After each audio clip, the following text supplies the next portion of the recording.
Hi everyone, this is Adam Ellenboss from Nightlight Astrology, and today it is March 21st, day after the spring equinox, and I'm making a video blog today on 5 tips for learning or becoming a better student of astrology. So that's what we're going to be talking about in today's video blog, and basically what I have for you are 5 tips that I think any beginning student of astrology could benefit from in terms of how to learn astrology, how to become a good reader, maybe even how to become a professional astrologer, and then 5 recommendations as well in terms of practical things that you can do. So there's some sort of philosophical ideas that are very important when approaching the subject of astrology and learning how to become an astrologer or how to improve your study of astrology, how to deepen your study. So I have kind of 5 philosophical points and then 5 practical recommendations. So we're going to go through those now. The first main point is that there's no quick way to learn astrology.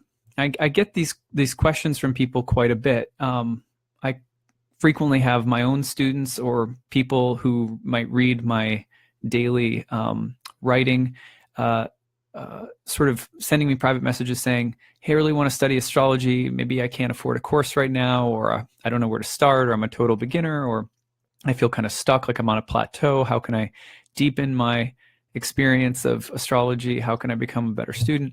And I think that one of the first and most basic answers is it takes time.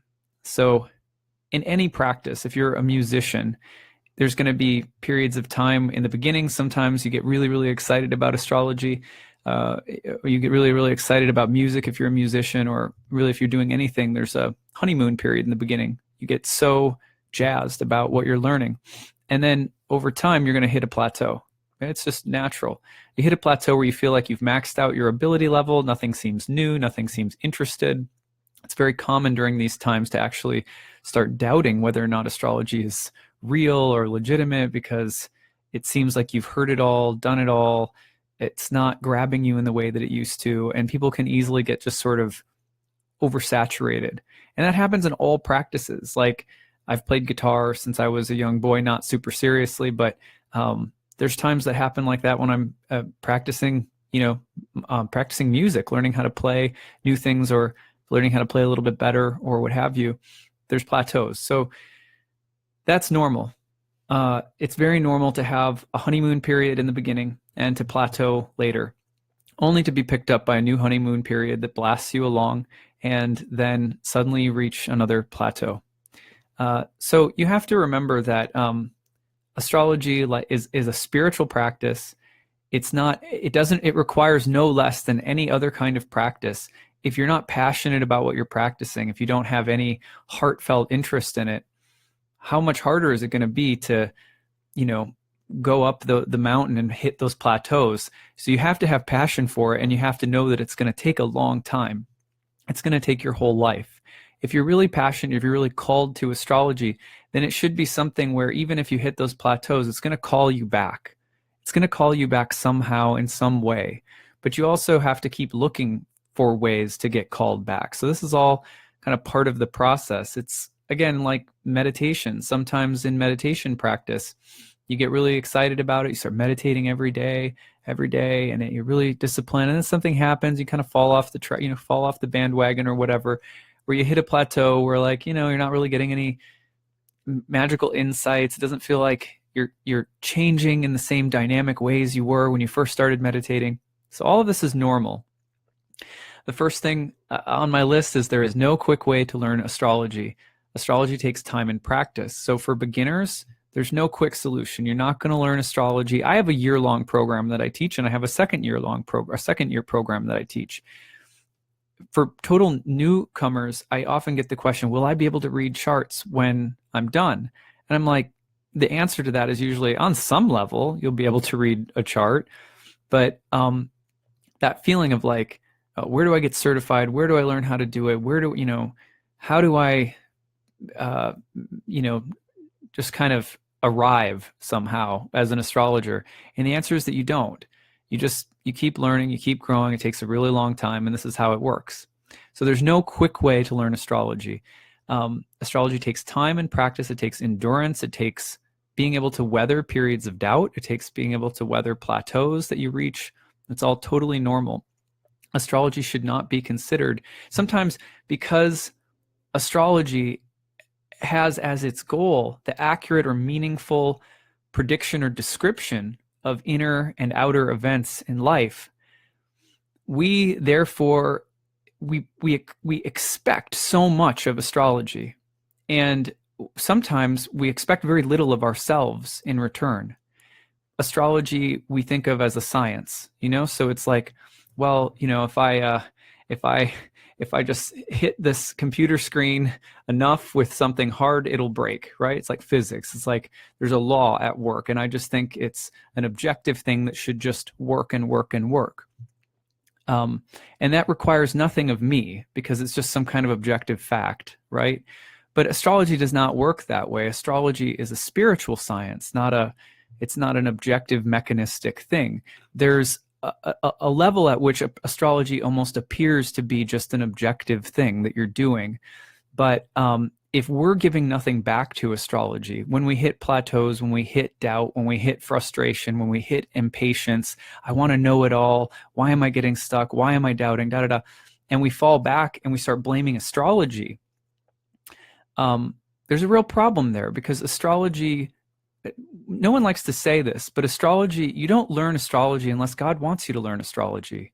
You don't learn astrology unless there are higher angelic forces working in your life, and astrology is not going to be something that you learn unless you're called in the heart and you recognize the source of the power that you're studying.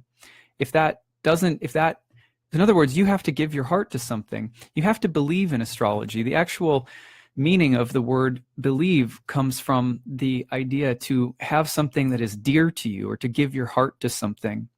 When we say, do you believe in astrology? People are like, I don't know. Of course, if we're treating it like it's just some kind of objective science, some kind of rote thing like the law of gravity, then we're not going to believe in it unless it works. But astrology is not like that. Astrology's power is a divine place. And so our belief, our endearment, our love and affection toward astrology is an integral part of how astrology is actually taught and learned. So it not only does it take patience, does it take time, but it also takes it being dear in your heart. And when you hit those difficult periods, you can't start pointing the finger at astrology. You have to look inward. You have to really look inside of yourself and say, okay, what am I in doubt about? Have I not seen, have I not actually tasted the fruit of this beautiful divine science? Have I not seen my Saturn return? Or have I not seen Pluto opposite my Venus? Or haven't I seen that these, if you practice astrology, you will see and you'll taste the actual fruits of astrology, and your heart will be given to it. And that's what it means to believe in astrology. And when we do that, then we have devotion in our hearts for astrology. And that is the most essential ingredient, because intimacy, depth, knowledge in astrology takes time and it takes devotion. So you have to be devoted to it over a long period of time. You can't it's not just enough to say, well, you just have to study and practice over a long period of time either. You really have to give your heart to it. That's what's going to see you through the difficult times. So we don't point our finger at astrology. We point the finger back into our hearts and try to listen. Every time you hit a period of doubt, can you imagine that this period of doubt is also reflected by the astrology? That's a wonderful way of relating to your doubt, is look for it in the stars. Look for your doubt as reflected in the heavens. Don't let your doubt of astrology, in other words, be exclusive to your devotion of astrology. Let doubt be an integral part of your reflecting on astrology. This is how you cultivate spiritual life. Think about Mother Teresa, for example. When the journalists found out in her diary that Mother Teresa expressed doubt, she expressed doubts about God and about her mission. They said, oh, she was depressed, she had doubt, some people, she shouldn't be a saint. But no, if you know, one of the things is, if you read her diaries, the doubt that she expressed was all open and verbal, right to God. Like, this is what I'm doubting about, God. I doubt this, I doubt that, whatever. in other words, she brings her doubt into her devotional relationship with God, and that was an amazing part of who she was as a devotional being, not a lack, or not something that was missing or broken or faulty. So we have to have that kind of belief in what we're doing. It has to be dear to us. That's also not something that comes right away. It comes through actually, in the beginning, most people don't practice astrology searching for objective truth. They are looking for something transcendent. They're looking for something transcendental.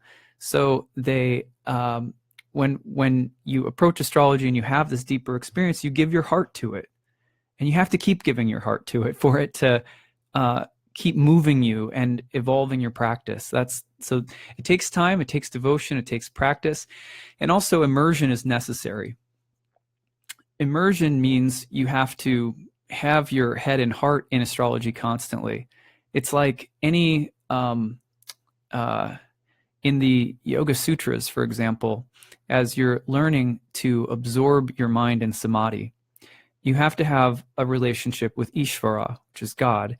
You have to have in the way that the Yoga Sutra puts it, you have to find a representation of God that is very personal, that allows you to fully immerse yourself on a heart level, on a feeling level, with what it is that you're doing, because the mind can't just get engaged in nothingness.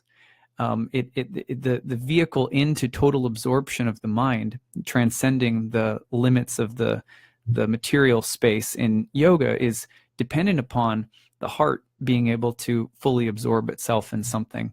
So immersion is totally necessary.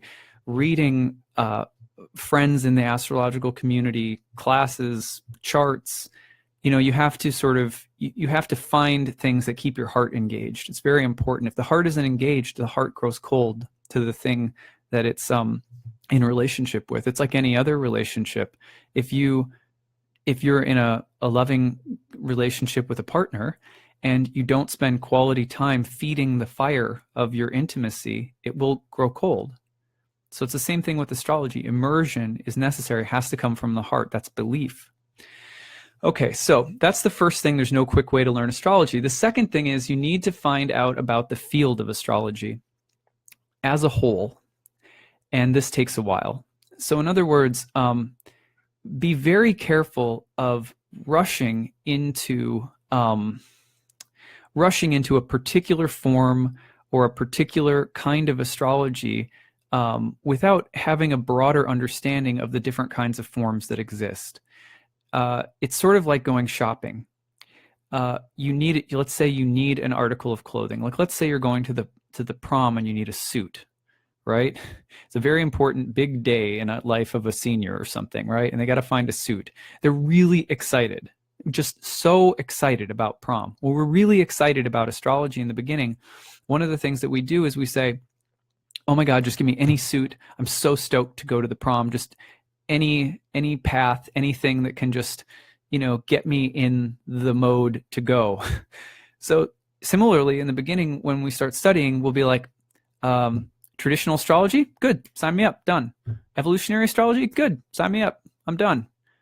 Psychological, Jungian astrology, perfect, that's the answer, got it, let's go. But it's actually not a bad idea to let's look for a few different stores here, let's see what they offer, let's see what kind of different suits there are. I don't have to try on every single suit, but I get a sense, I get a feeling, I get a sense of the mood even. Oh, there's a blue suit, there's a red one. Oh, I don't know about red, that might be a little intense. Blue's a statement, I don't know, maybe I'm going classic black. You see what I'm saying? There's all these different astrologies out there. Yeah, my colleague Jen is here saying astrologies. There's all these different astrologies out there. So shop around, look, get to know them a little bit before just totally, totally giving everything to just one.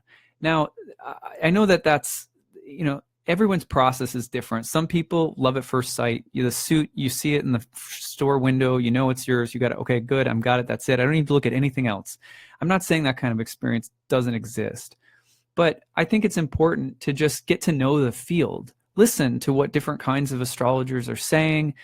Get to know the mood and field, and know that during this stage of astrology, it's okay to not feel like you've arrived, to not feel like you know exactly what form you're going to be or do or practice, or it's okay to wander a little bit in astrology, right? Most people aren't going to become practitioners full time like overnight.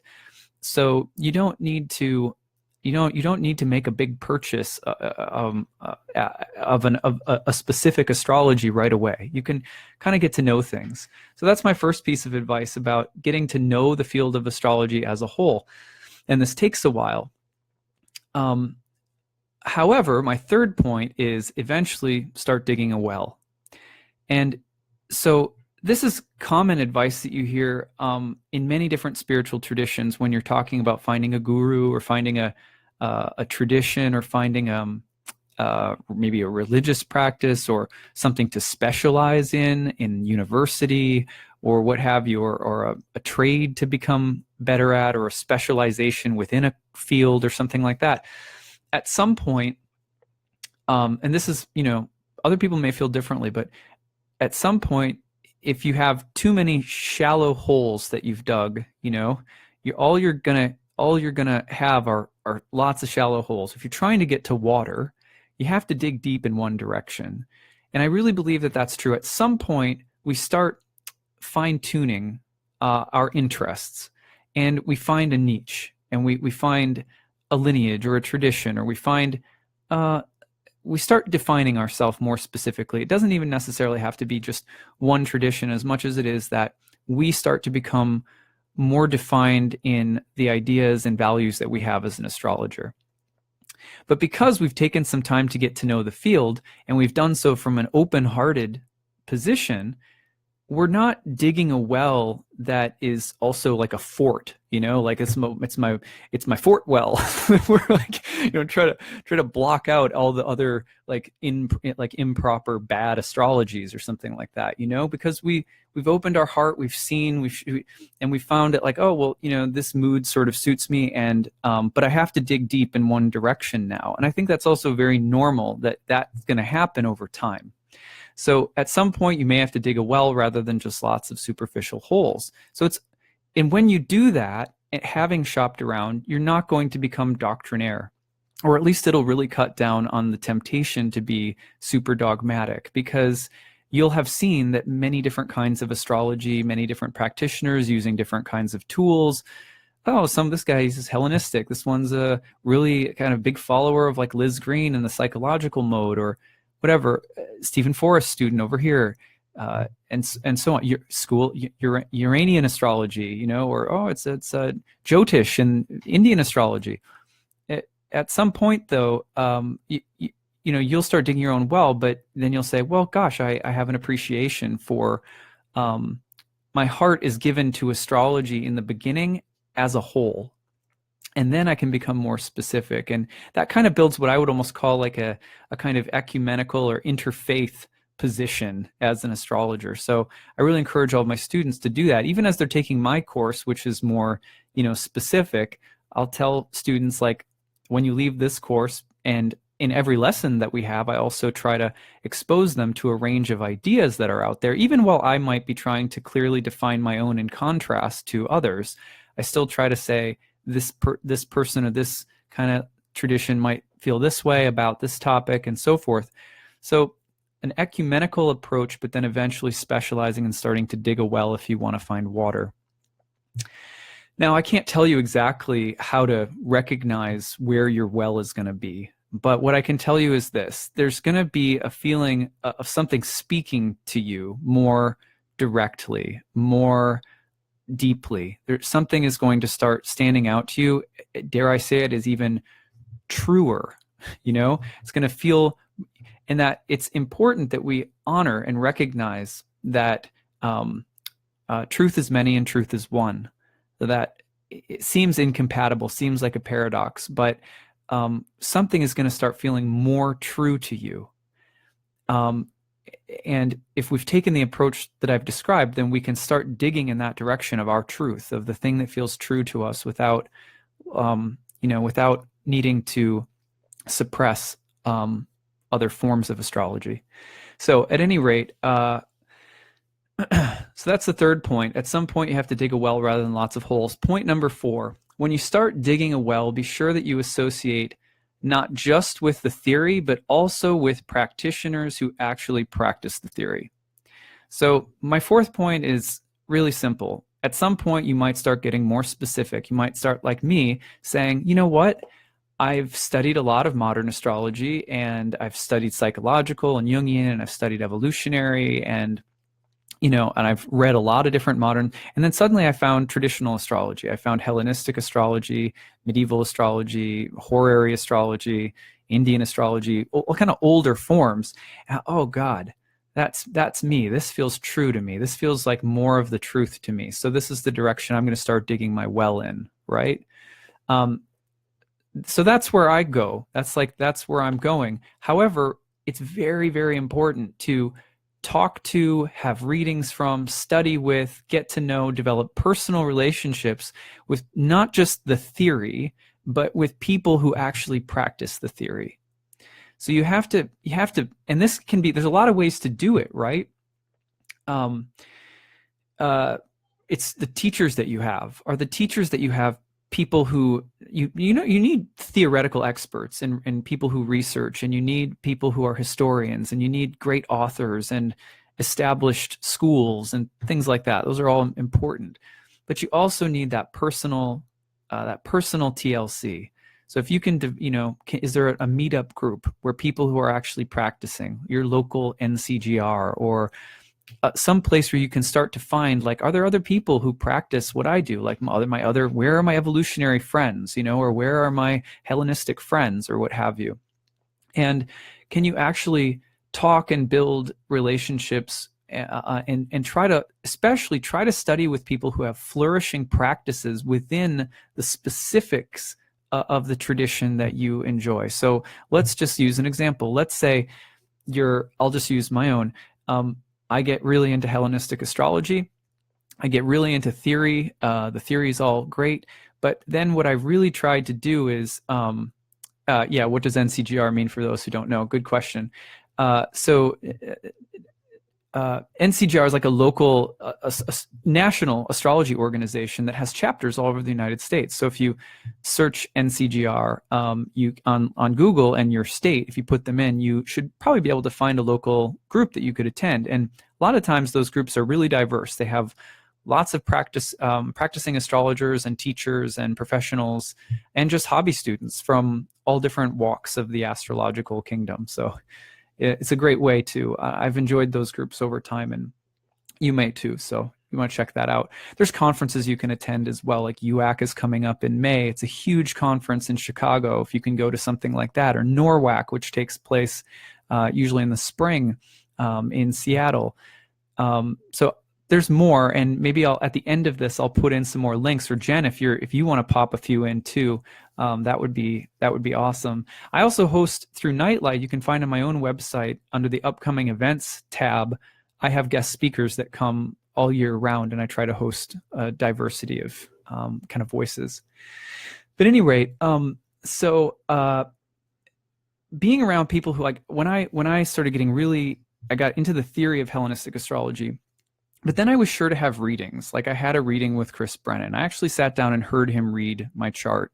I had a reading with Demetra George. What does she actually read? How does she read my chart? I actually went because Robert Schmidt lives close to me. He's a big Hellenistic sort of researcher and translator of some of the old Greek Hellenistic source texts.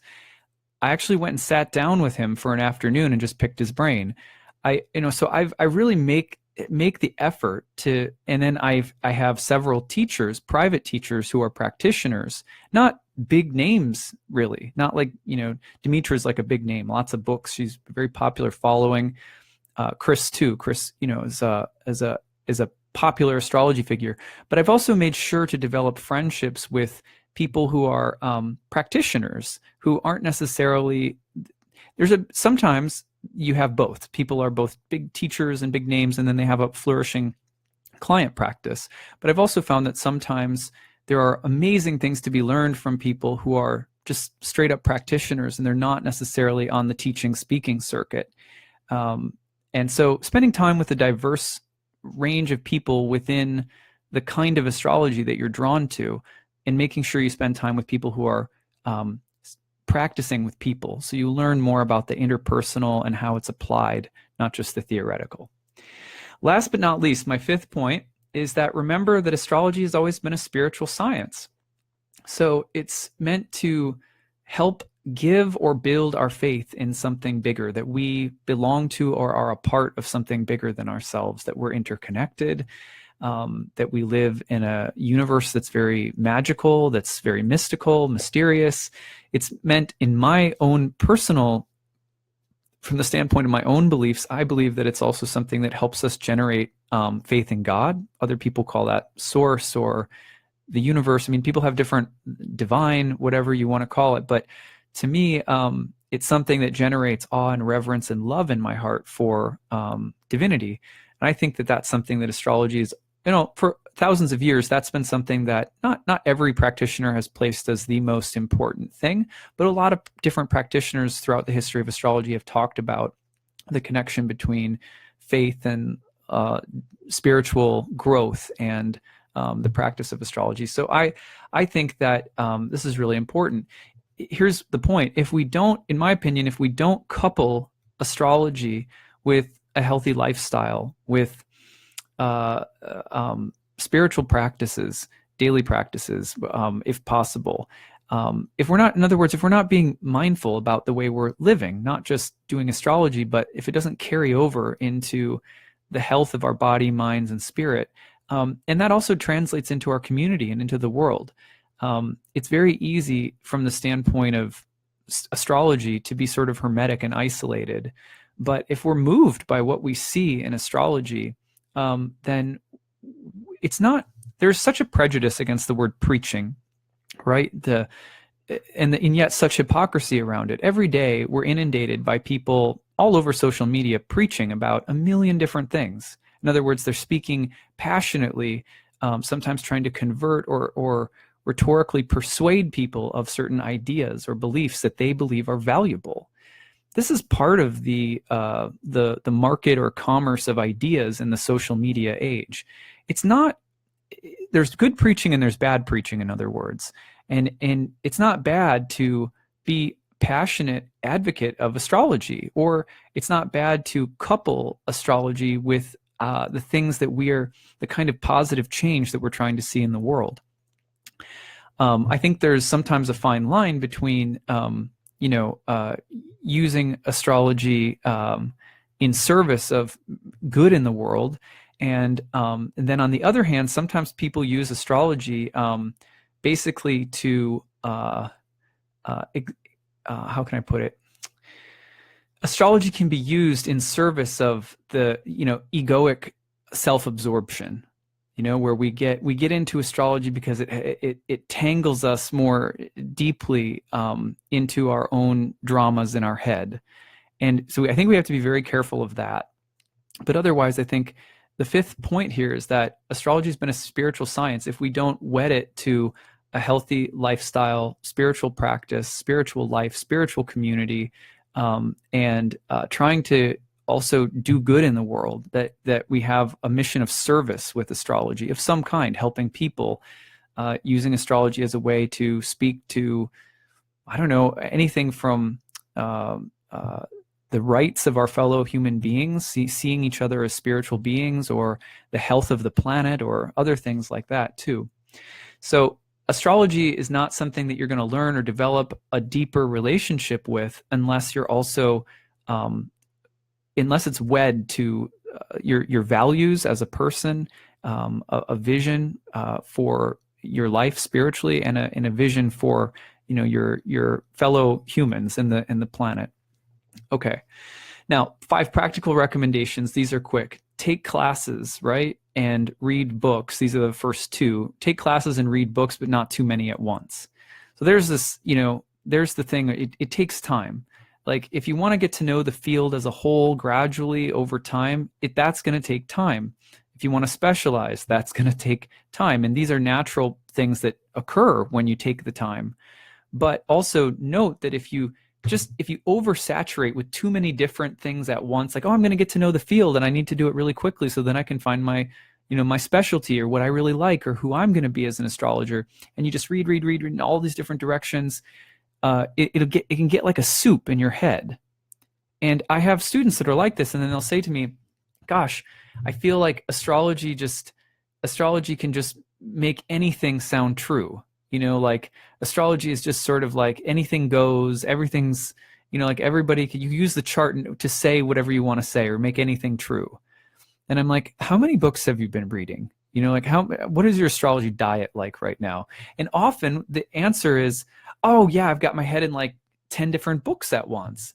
And I'm like, okay, well, if you're reading someone giving you a treatise on 15 different asteroids, while you're also trying to figure out, the specifics of Jeff Green's evolutionary astrology, while you're reading an in-depth treatise on the mythological archetypal backgrounds of the planets, while you're also trying to dig into Vettius Valens, your head's just going to explode, So remember to just, it's okay to just go one thing at a time. Really get to know the things that you're studying. I think it takes a little bit more focus and a little less scatterbrained approach.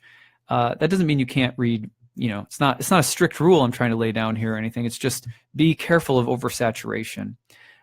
Classes, books, community, meetup groups, forums. Just be careful also that you kind of take time to integrate and separate from the astrology world too. You actually need time to process a lot of what you take in. And we're so used to consuming content and information that we rarely give ourselves the time to really sit with what we're taking in. This is why, again, having a spiritual practice of some kind, going into nature, being quiet, meditating, chanting, yoga, whatever, it gives you some time to process. That's why we need those things. All right. If you know and love modern astrology, be sure to study traditional forms. If you know and love traditional forms, be sure to keep up with modern trends and modern ideas.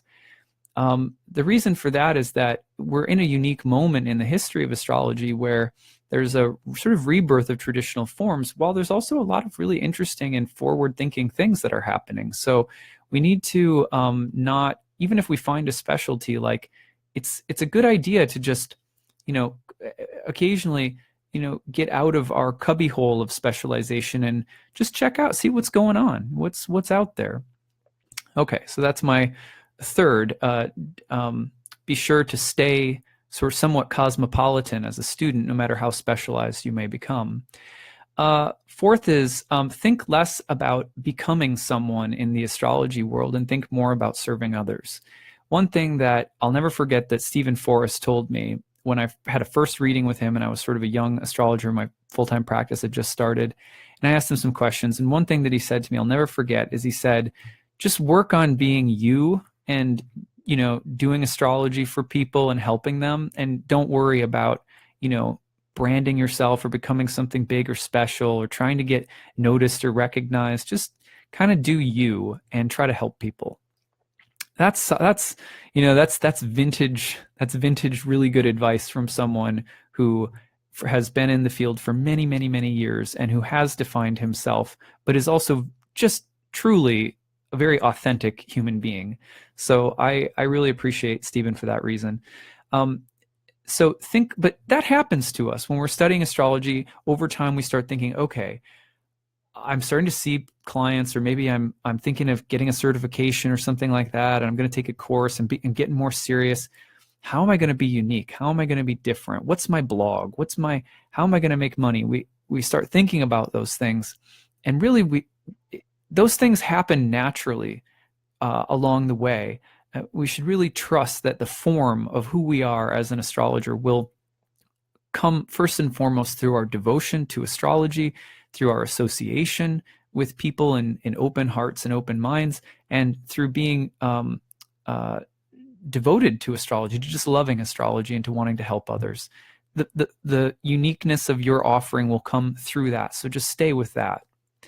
And then finally, make sure that your teachers and the people that you associate with in the astrological world walk their talk, or walk a similar path to the one that you're walking.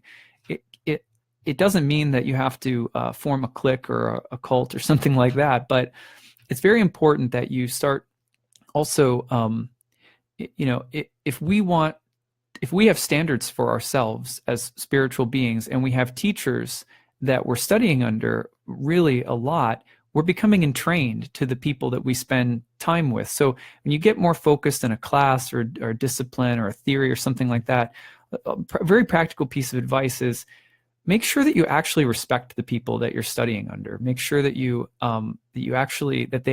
they hold up a standard that you can aim toward in some ways.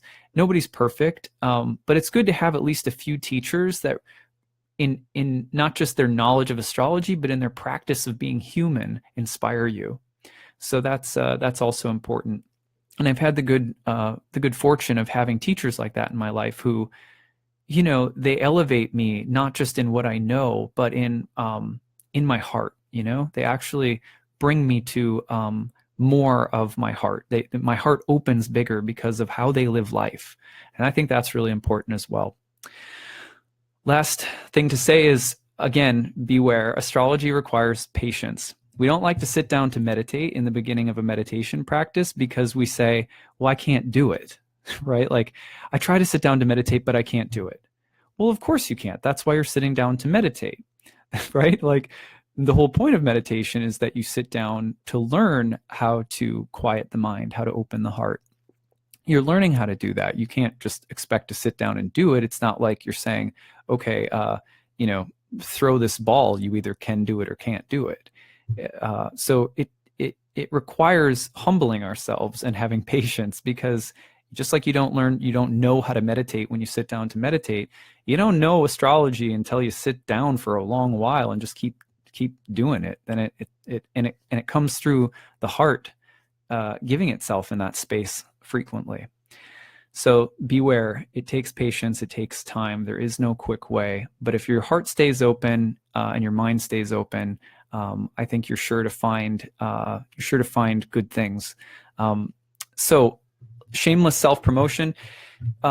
If you're interested in studying with me, my next course is beginning on Sunday afternoons, starting Sunday, June 10th. I have a year-long program starting in June, noon Eastern to 2:30 Eastern every week. There's about 30 classes on the year plus 12 guest lectures, so that's 42 classes in the year. It's a course called Ancient Astrology for Modern Times, and it's the first 6 months of the course we study traditional Hellenistic and some medieval theory, and then the second 6 months of the course is more specifically focused on live client readings. So my students actually watch me read for clients using the theory that we've studied, and then we discuss. And that I found that approach really works because it, as I said, like, I'm really passionate about not just theory, but also getting to study with someone who gives you practical experience.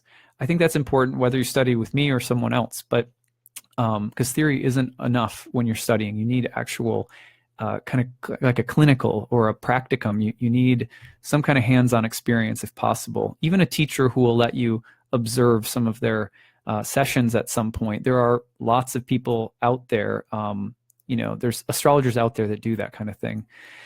So the course begins on Sundays, June 10th. Registration is open. There's an early bird rate.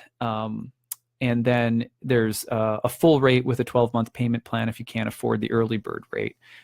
So you can check all that out on my website, and I'll put that in the chat box, which is www.nightlightastrology.com, and go to the courses page. I see some comments here. I'll just say a few things about them. Lisa says, are there any cautions that you offer when getting involved in astrology? I was wondering what level you should involve your children in astrology. What if you see something in your chart or your children's chart that frightens you? Very good. Those are lots of questions, so I'll just say something very briefly. Astrology can make you somewhat obsessive about the future. So you have to be very careful, limiting your intake with astrology if it's something that provokes anxiety. Also, don't approach anybody, your children or anybody, from the space of anxiety about the future, because it's just generally not a good way to approach what astrology is telling us.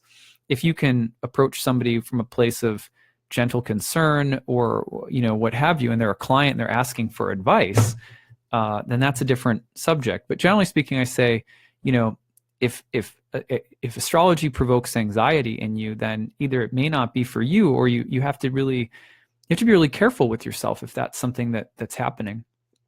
Astrology, because it gives us an understanding of things to come or things that were in the past, and because it can accurately describe experiences, we have to be very careful, because for some people that'll really flip their ego out. It'll get them really paranoid and worried, whereas the real purpose is to try and put the ego at ease. Like, it's okay, you're not in control of everything. I mean, not that you don't have free will either, you do, but you're not in control of everything. There's a larger intelligent unfolding that's happening, and participating in that is what astrology is really about, which gives us a deeper sense of peace and trust. If we're not coming at it from that perspective, and it's probably important to be with a teacher who can help you take that perspective, because we need to ease the heart into it if there's anxiety. These are tips for being a student of anything. I agree, Jessica. I tried to think of it from not just the standpoint of astrology, but things I've learned about studying a lot of different things, I guess. Thank you, Nikki. Thank you for your comments. Lisa, it would be nice to hear about your journey of discovery in more depth. Yeah, maybe I'll do a different talk at some point about how I kind of came to astrology. And Jen has listed some great websites there. AFAN, you can find that at www.afan.org. ISAR, that's isarastrology.org, ISAR astrology.org, and NCGR is geocosmic.org. Those are some good links to check out local groups in your area. Sinead says that she's finding Demetra George downloads complements what she's studying in my course. That's good to know, probably because I think she's one of my biggest role models. So that's really cool to hear. And yeah, and Rebecca, thank you. Oh, Rebecca, yay. And okay, good to see all of you. Well, thank you guys. We're done for now. So I hope you all have a very nice day today, and keep studying and loving astrology, everyone. Okay, bye.